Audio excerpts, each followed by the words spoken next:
So the suffering doesn't come from life, it comes from the identification. Because the presence that watches your life is not in conflict with your life as it is. What I saw, how I was identifying with the victim. What is there to gain to being identified with the victim? Identity. It saves you from feeling to be nothing.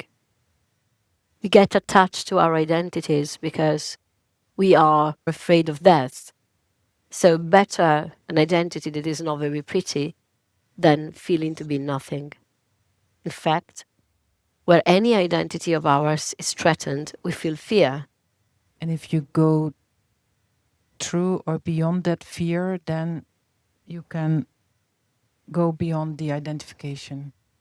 If you go through that fear, the identification is burned because what is keeping the identification in place is the refusal of something. You cannot have an identification without a contraction. To identify means to take. So if there is a space of openness in which you are present to awareness and the sensation arises in you, any sensation, it's not a hold on, it dissolves by itself. So the vested interest we have into anything, maintain that object in our life. Depression, sadness, grief, anger, jealousy, possessiveness. So these stories hang on in our mind and they are like obsessive thinking, circular thinking. They might change slightly, but the feeling behind it is the same.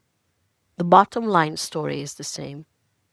Today is a story, tomorrow is another. The body is a level of expression of the mind. The mind is consciousness. So you have many levels of what you call the body. And what you are is none of them, but what is behind them, what projects itself through and as them. If you can observe your own destiny, whatever is unfolding as your life, from a space of consciousness, you don't create further identification and therefore suffering. So it's something that is very important to understand that you're not here to change your destiny. You're here to see where you are respect your destiny. And the less you identify with it, and the less that experience, it creates further identification and further karma. That's why the instruction is remain present to what in you is aware. These identifications appear as mental stories, they appear as emotions, they appear as subtle movement of energy, but bottom line, they are the result of you awareness identifying with something. And that identification is a suffering. So the suffering doesn't come from life, it comes from the identification. Because the presence that watches your life is not in conflict with your life as it is. Yes. So, is the role of conflict to show us where we are still identified? Yes, conflict is the expression, the external representation of the inner conflict. That's why when we get lost in trying to solve the external conflict, you go nowhere. Today, I saw that the bad behavior I usually put on that person, it was mine. I have the same sin is in me. I didn't see it before. So it's good. Yeah, And what should I do now?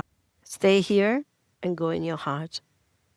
And thank the reflection that appears in the mirror to give you the opportunity to see where you are, I don't know, whatever you so to be. Try to be aware of you. Try to find out who you are.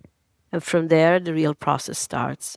Now, you're not here waiting for grace falling from the sky because grace is already unfolding. So now you are in a process of letting go of what is unreal and not true, but that is still unconsciously held in you. And this process allows you, on a certain point, to see where you are respect to life. When this happens, this process of not identifying anymore with the karma, and so not creating new karma, starts.